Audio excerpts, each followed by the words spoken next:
Snel. Ja. Dat is ook grappig. Oui. En terug. Zalig. Ceux-ci aussi sont dans une cage en attendant qu'ils sachent marcher. Et voilà. Donc, mais ça, c'est la joie. C'est la paix. Rassasié. La maman a fait son tour dehors. Et les petits, à cause de mon flash, s'éveillent. Et ils sont déjà très intéressés d'où vient la lumière. Et entre eux, et voilà, ils commencent déjà à boire le kéfir qui vient de Bella, de la ferme.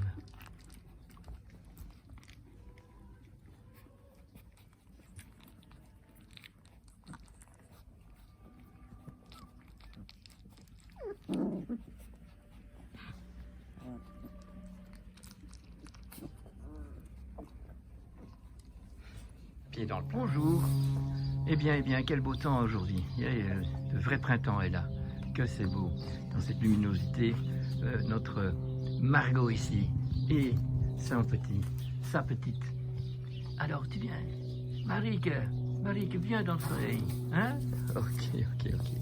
Voilà, on va un peu parler de nos pays, des zones dans les pays aussi, où on a une signature de l'endroit. Depuis des siècles et des siècles, un environnement pittoresque et ainsi de suite de ce temps-là. Et il y a des zones qui sont des endroits qui encore ont gardé leur signature. Cette signature fait que, par exemple, qu'à Parme, on a la vache de Parme. Et la vache de Parme, c'est une petite vache qui donne pas beaucoup de lait parce qu'il n'y a pas beaucoup d'herbes qui poussent à Parme. C'est très rocailleux et il y a donc des herbes mais qui sont très fortes en goût, en arôme. C'est pour ça que le jambon de Parme, disons pour le cochon, mais pour la vache, tous les produits laitiers, les fromages sont bien connus.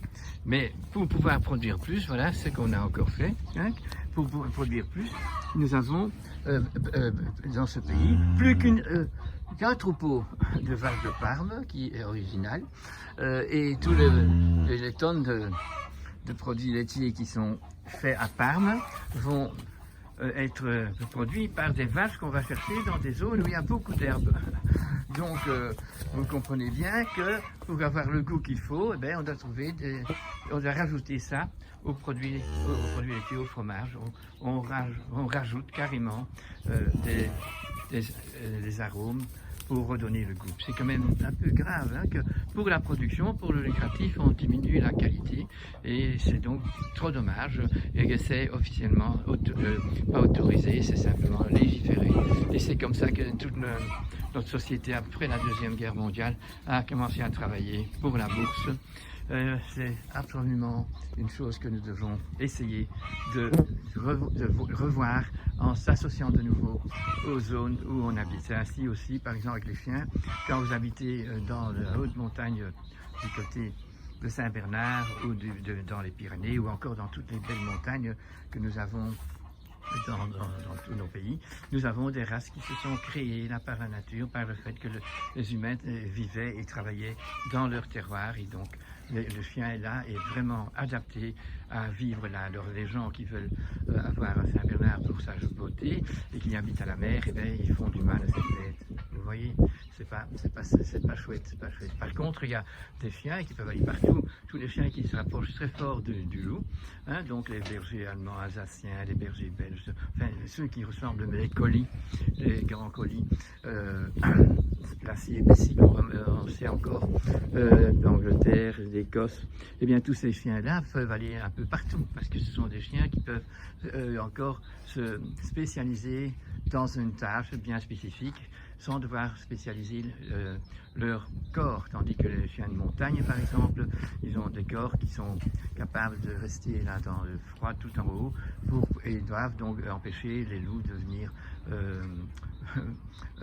attaquer les veaux qui sont là-haut pendant que les gens ne savent pas vivre aussi haut, habitent à un kilomètre plus bas.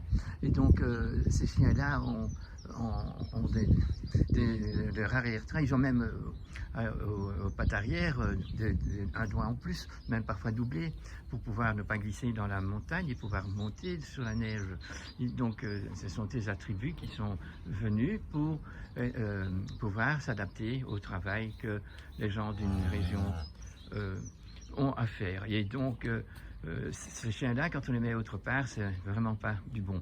Vous comprenez, ces chiens de montagne, ils ont des articulations derrière qui sont beaucoup différentes, tout à fait différentes que les articulations des pattes arrière des autres chiens, parce que quand les loups, qui sont donc restés sauvages, quand ils arrivent, ils ne connaissent pas les trucs de haute capacité de ces chiens qui ont un cou énorme avec des poils très larges. Donc le loup, il attaque en prenant l'encolure de la bête, hein, de l'animal. Et donc ici, en voulant attaquer le Saint-Bernard, eh bien, il se casse la mâchoire presque.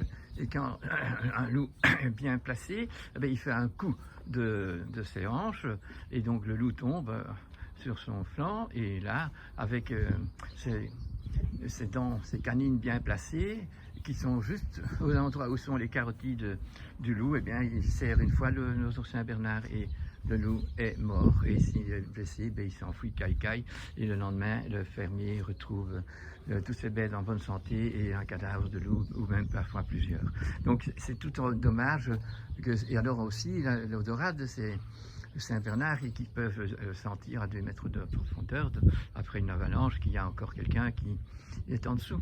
Donc c'est toutes des spécificités, hein, tandis que les bergers, par exemple, on peut les employer autant pour pister les drogues quand on est à Zaventem. Donc il faut quand même penser qu'il y a des races qui peuvent aller partout, mais qu'il y a des races qui doivent être bien spécifiées, doivent rester spécifiquement dans les zones où ils sont créés, où ils sont venus. Donc le Saint-Bernard, il n'a rien de son corps qui est fait pour être un chien à la mer. Il est dans la montagne, là il n'y a pas de mer, parfois un lac, mais c'est alors beaucoup plus bas. Et donc quand on a ce chien et qu'on a son appartement à la mer, eh bien c'est rare que ces Saint-Bernard vivent plus longtemps que 8-9 ans, et très souvent ils ont des cancers des genoux.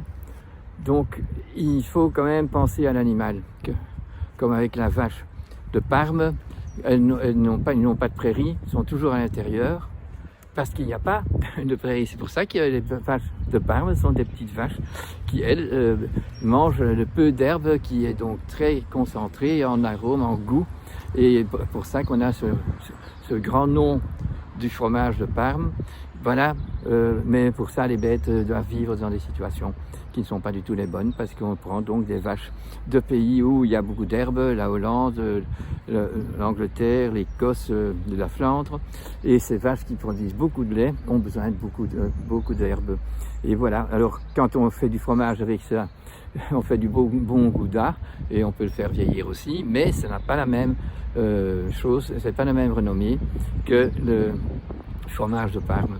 Mais alors les souffrances sont chez nous, très souvent on voit aussi les exploitations de vaches où on a retiré les veaux, les exploitations de veaux, les exploitations de taureaux, de bœufs, et tout ça c'est légiféré, mesdames, mesdemoiselles, messieurs, et ça c'est ce que nous devons remarquer aujourd'hui, que donc les lois après la Deuxième Guerre mondiale ont toutes été faites, pourquoi? Pour le lucratif. Et donc de ce fait nous avons des animaux qui souffrent, et que ça c'est selon la loi, et que l'organisme protecteur du consommateur, eh bien, il ne protège surtout pas les animaux. Voilà, nous ne sommes plus dans la protection parce que nous avons dévié de notre attachement, de notre unification que nous devons avoir avec la planète et avec notre but existentiel de gérer ce monde d'une façon saine, avec du bon discernement.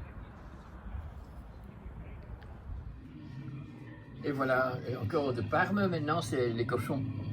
Les cochons de Parme qui nous donnent le jambon de Parme, qui est très renommé.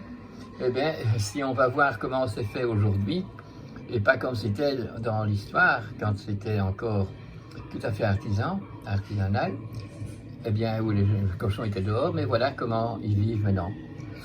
Voilà toute leur vie, jusqu'à ce qu'ils arrivent à devenir un jambon très apprécié. Mais voilà, ça c'est la loi. Après la Deuxième Guerre mondiale, tout ça n'est pas toléré et légiféré. Ça veut dire que garder des cochons dehors dans la boue, c'est sale, mais les mettre dans ces souffrances-là, dans ces prisons-là, c'est encore tous les jours que ça se passe et des millions de kilos sont vendus dans le monde entier. Et voilà, l'élevage, on appelle ça un élevage, hein, mais c'est une exploitation. Hein. Vous voyez ce que vivent ces pauvres petits cochonnets. Voilà leur vie, hors sol, dans l'air conditionné. Voilà. Dans quel désastre nous vivons, et tout ça légiféré, et tout ça commercialisé, tout est... Et voilà, quand ils sont sevrés, dans quelles circonstances ils se trouvent. C'est du cannibalisme, il y a la seule survie.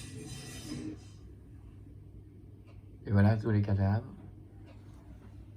Et ça, c'est vendu selon la loi, contrôlé par nos offices de contrôle, l'OFSCA et tous ces genres de choses, qui, eux, permettent ce genre de trucs parce que c'est la loi. Eh bien, je vous dis non.